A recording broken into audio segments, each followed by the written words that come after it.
Blast সংলাপে স্বাগত জানাচ্ছি। আমি নাহিদা আফরোজ সুমি। আশা করি যে যেখান থেকে আমাদের সাথে যুক্ত আছেন ভালো আছেন, সুস্থ আছেন, সুন্দর আছেন।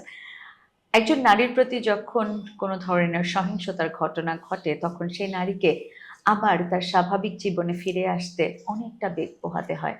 এবং এই যে তার আবার স্বাভাবিক জীবনে ফিরে আসাটা, সেই জায়গাটাতে আসলে আমাদের সহযোগিতার সব থেকে বেশি প্রয়োজন। আমাদের বলতে বোঝাতে চাই এই সমাজ ব্যবস্থা। এই সমাজ ব্যবস্থার মধ্যে থেকেই আসলে আমরা পারি একজন আর একজনের সহযোগী হয়ে উঠতে। এবং তার পাশাপাশি আরেকটি যে বিষয়টা খুব গুরুত্বপূর্ণ সেটি হচ্ছে আইন। আসলে আইন যদি কোনো ধরনের সহযোগিতা আমাদেরকে করে খুব সহজভাবে, তাহলে আসলে মনের জোর অনেকখানি বেড়ে যায়। তাই তো আমরা চাই আমাদের এই সমাজটা সুন্দর হোক, সুষ্ঠুভাবে যেন আমরা চলতে পারি। আর তার জন্যই আমাদের এই আলোচনা। ব্লাস্ট সংলাপে আজ আমরা কথা বলবো মানবাধিকার মানদণ্ডের সাথে সামঞ্জস্য রেখে ধর্ষণে ভুক্তভোগীর জন্য বিদ্যমান আইনের সংস্কার। এ বিষয় নিয়ে কথা বলবার জন্য আমাদের আজকের আমন্ত্রিত অতিথি অ্যাডভোকেট নিঘাত সীমা, যিনি উপপরিচালক আইন সহায়তা ও সুরক্ষা, বাংলাদেশ জাতীয় মহিলা আইনজীবী সমিতি। আপনাকে স্বাগত জানাচ্ছি আজকের ব্লাস্ট সংলাপে। আশা করি ভালো আছেন আপনি। জি, ভালো আছি। আমরা খুবই গুরুত্বপূর্ণ একটা বিষয় নিয়ে আজকে আসলে কথা বলতে বসেছি। তবে শুরুটা করতে চাই আমি ধর্ষণে অপরাধে ভুক্তভোগী নারীর সুরক্ষায় আসলে বিদ্যমান আইন কি আছে, আইন কি বলে আসলে?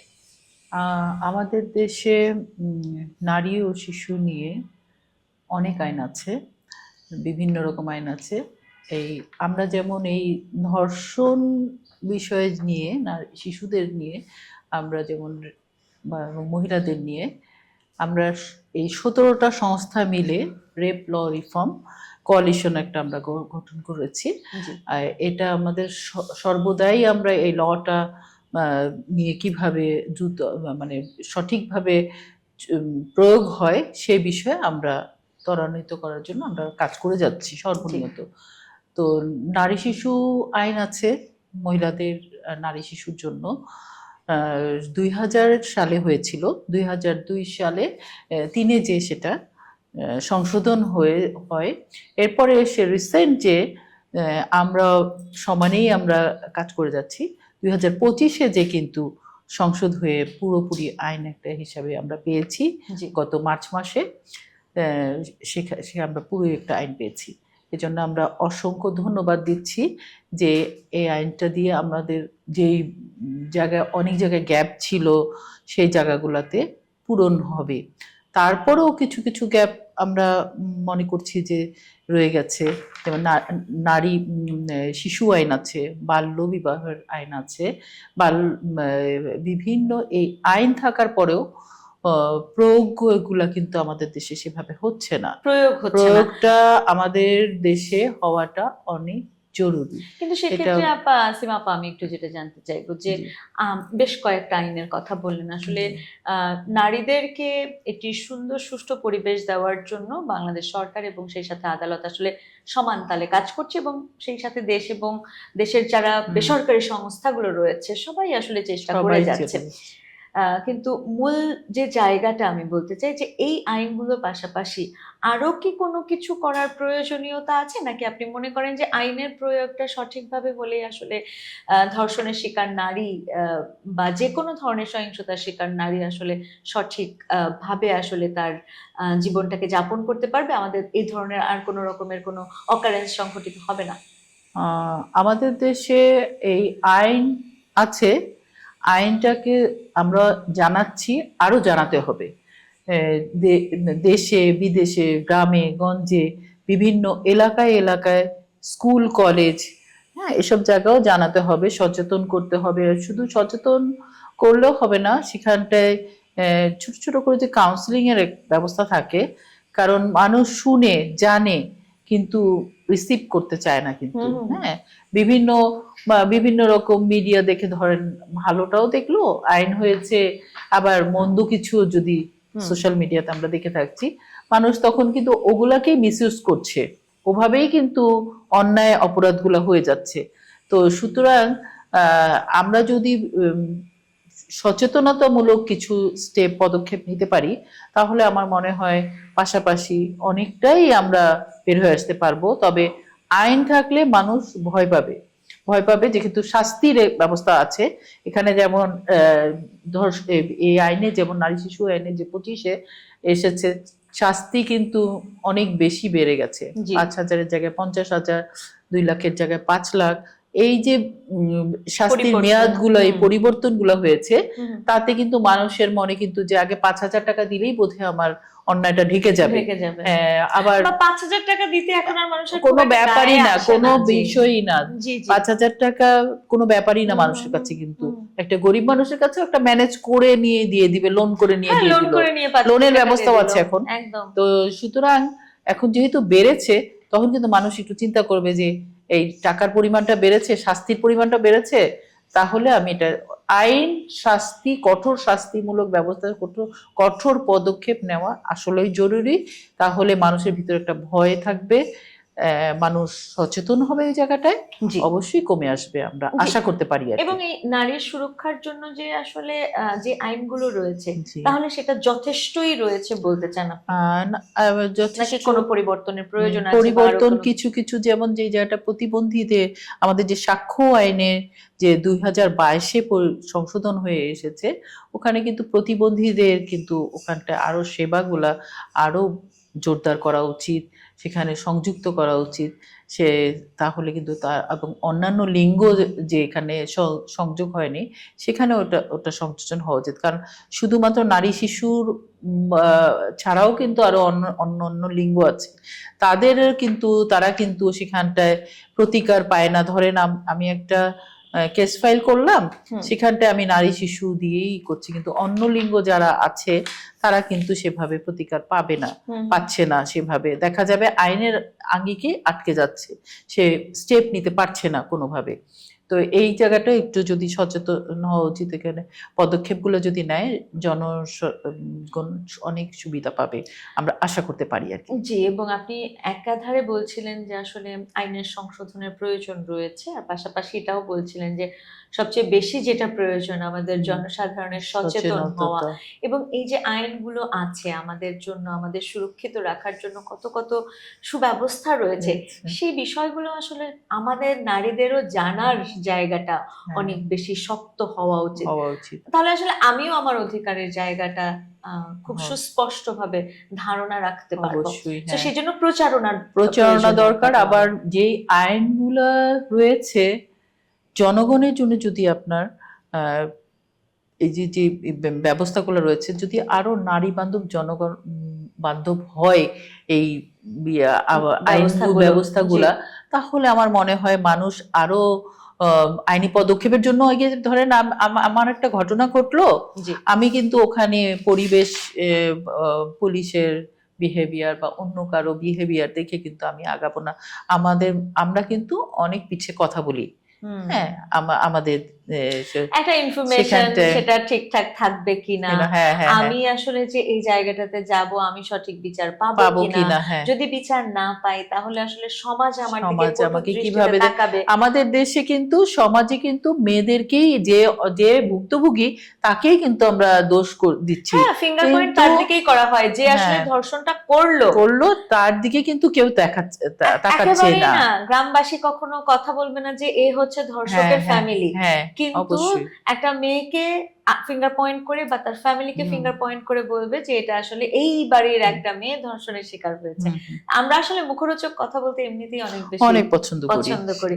তো এই মুখরোচক কথাগুলো থেকে নিজেকেও বাঁচিয়ে রাখার জন্য, এবং আমার মনে হয় যে যদি আমরা প্রত্যেকের জায়গা থেকে সবাই সচেতন হই, তাহলে এই মুখরোচক কথাগুলোও কমে আসবে। যে আমরা যদি সহানুভূতিশীল হই, আমরা যদি সমালোচনা কম করি, না করি, আমরা সমালোচনা করা দরকার নেই। তো আমি যদি কাজের মধ্যে থাকি, আমার সমালোচনাটা কমে আসবে কিন্তু। হ্যাঁ, তা আমি আবার আরেকজনের সম্বন্ধে যদি সমালোচনা করবো, তাহলে আমার গায়ে এসে পড়তে পারে কোনো না কোনো ভাবে।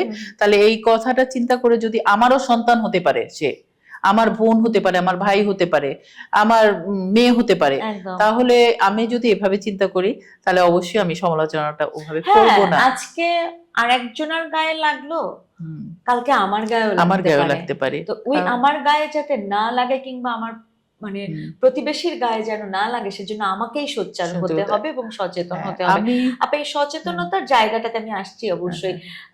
সচেতনতার জায়গাটা বৃদ্ধি বলেন, একটি আইন কতটা সুন্দরভাবে বাস্তবায়িত হচ্ছে বা কোথাও বাধাগ্রস্ত হচ্ছে কিনা, এই বিষয়গুলোর দিকে আমাদের নারীদের পক্ষ হয়ে বিভিন্ন সংগঠনগুলো, আপনারা আছেন, ব্লাস্ট আছে, ব্রাক আছে, আইন ও সালিশ কেন্দ্র আছে, নানা রকমের সংগঠনগুলো আসলে পদক্ষেপ গ্রহণ করে সব সময়। আমরা আসলে ভীষণ রকমের কৃতজ্ঞ তাদের প্রতি।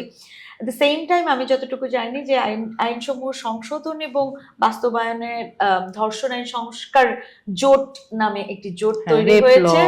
জি, এবং তারা কি ধরনের আসলে ভূমিকা রাখছে এবং তার পাশাপাশি আসলে তাদের 10 দফা দাবি আছে, এই দাবিগুলো সম্পর্কে একটু বিস্তারিত জানতে চাই এবং কার্যক্রম সম্পর্কে একটু বিস্তারিত জানতে চাই।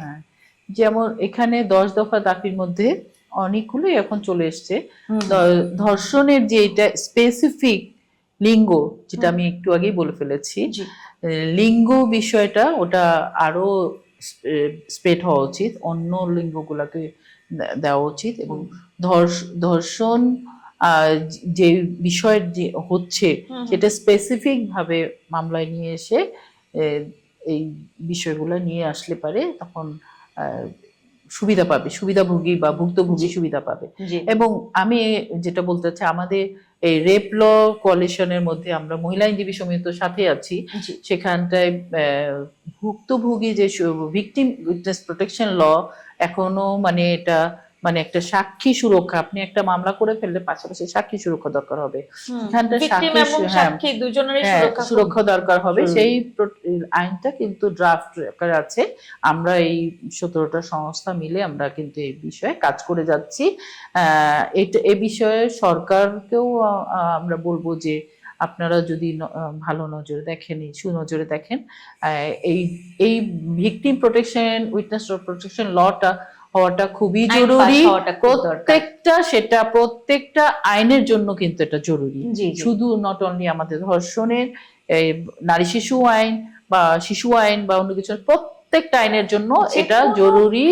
কারণ সাক্ষীর নিরাপত্তাটা অনেক জরুরি। শুধু সাক্ষী, আপনি একটা ভিকটিম, তার পাশে সাক্ষী আছে, তার সাথে অনেক লোকজন আছে, অনেক সাক্ষী থাকে, সে সবার ফ্যামিলি আছে, অনেক হুমকির মুখে পড়ে যায়, সেখানে পুলিশ সাপোর্ট করছে। কিন্তু মানে যদি সুরক্ষা আইনটা হয়ে যায় তাহলে কিন্তু ওখানে অনেক জিনিসই আসছে, তাহলে কিন্তু অনেক মানুষ, অনেক মানে যে ধর্ষক, যে আসামি, যে অপরাধ করেছে, সে কিন্তু ভয় পাবে যে না, এইগুলা আমি যদি করি, ভয় দেখালে এখন বলে দিই আমরা যে জিডি করেন আপনি, আমি মামলার মধ্যে নিয়ে এসে এই জিনিসটাকে আপনাকে সাপোর্ট দিব। ঠিক আছে, আমরাও ঠিক আছে কিভাবে তার কথা বলো, কিভাবে কি করতে সাপোর্ট দেওয়া দরকার আমরাও করছি পুলিশের হেল্প নিয়ে।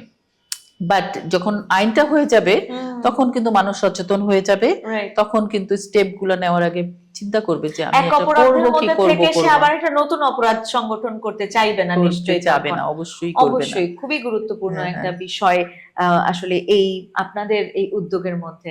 অবশ্যই এটা একটা আমাদের ইম্পর্টেন্ট ইস্যু, এটাই আমাদের এখন অনেক বড় একটা ইস্যু হয়ে দাঁড়িয়েছে। আমরা এটা অবশ্যই ইনশাআল্লাহ আমরা অনেক দূর এগিয়েছি, আমরা সাকসেস করতে পারবো, আমরা আশা করছি সরকারের সহযোগিতা নিয়ে। আমরাও তেমনটাই আশা করি, কারণ আসলে আমাদের সমাজকে সুরক্ষিত রাখার জন্য নারীর সুরক্ষা খুব দরকার, খুবই দরকার। এবং তার পাশাপাশি আসলে যে কোনো ধরনের অপরাধ সংগঠিত হওয়ার হাত থেকে রক্ষার জন্য আসলে আইন প্রণয়ন এবং আইনের বাস্তবায়নটাও ভীষণ রকমের প্রয়োজন। কারণ একটা আইন আছে সেটা সম্পর্কে আমি জানলাম না, কিংবা একটা আইন আছে সেটার বাস্তবায়নটা প্রপারলি হচ্ছে না, সেদিকে নজর দেওয়ার কেউ নেই, এই ধরনের পরিস্থিতি থাকলে আসলে কোনো দিকেই কোনো উন্নতি ঘটবে না। আপা, এই যে 10 দফা দাবির কিছু কিছু বিষয় আপনার পুরো আয়োজনের মধ্যে আসলে চলে এসেছে, এই ক্ষেত্রে আসলে কি মনে করেন যে এই দাবি সমূহের বিষয়ে সরকারি বেসরকারি পর্যায়ে কি কি সমন্বিত উদ্যোগ নেওয়া প্রয়োজন, যাতে করে আপনাদের এই অলরেডি যে উদ্যোগ আপনারা গ্রহণ করেছেন সেগুলো আরো ত্বরান্বিত হবে? যেমন সরকারিভাবে অনেক হেল্পলাইন আছে, পুলিশের আছে, 999, সমাজ সেবার আছে, মাল্টি সেক্টরের আছে, মহিলা দপ্তরের আন্ডারে আর কি, ভিকটিম সাপোর্ট সেন্টারের আছে, হ্যাঁ, সবারই কিন্তু মানবাধিকার কমিশনার আছে, সবার আছে। তো এই সেবাগুলা যদি আরেকটু জনবান্ধব, নারী বান্ধব হয়, তাহলে কিন্তু অনেক বেশি মানুষ কিন্তু এগিয়ে আসবে সেবাটা নিতে। মানুষ কিন্তু একটা স্টেপ যেতে যে আবার স্টেপ পিছিয়ে যায় অনেক সময়।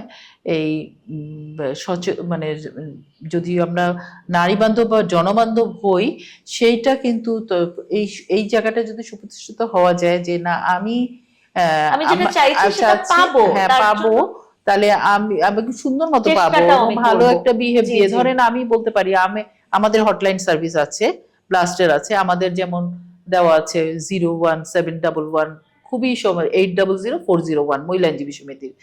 ব্লাস্টের সেরকম আছে 01715 220 তো এইগুলোতে তো আমরা শোনার সাথে সাথে কিন্তু আমরা রাত 1টা বাজুক 2টা বাজুক আমরা কিন্তু ফোন রিসিভ করছি, আমরা তাদেরকে তৎক্ষণাৎ যেই হেল্পটা দরকার আমরা কিন্তু দিচ্ছি। কিন্তু হ্যাঁ, সেইভাবে যদি অন্যান্য সংগঠন থেকেও সরকারিভাবে তো অনেক সুবিধা আছে, সেখানেও যদি এই বান্ধব পরিবেশগুলা যদি থাকে, আমার মনে হচ্ছে মানুষ অনেক উপকৃত হবে, সমাজ অনেক উপকৃত হবে। এবং একজন নারী কিংবা যে কোনো ক্ষেত্রে ভুক্তভোগী যারা রয়েছে তারা আসলে যখন দেখবে যে খুব সহজেই আমি এই জায়গায় কাজ করতে পারছি বা আমি যেটা চাইছি সেটা পেয়ে যাচ্ছি, তখন অন্যরাও কিন্তু আসলে উদ্বুদ্ধ হবে আসবে যে কোনো কিছুর প্রতিবাদ করতে।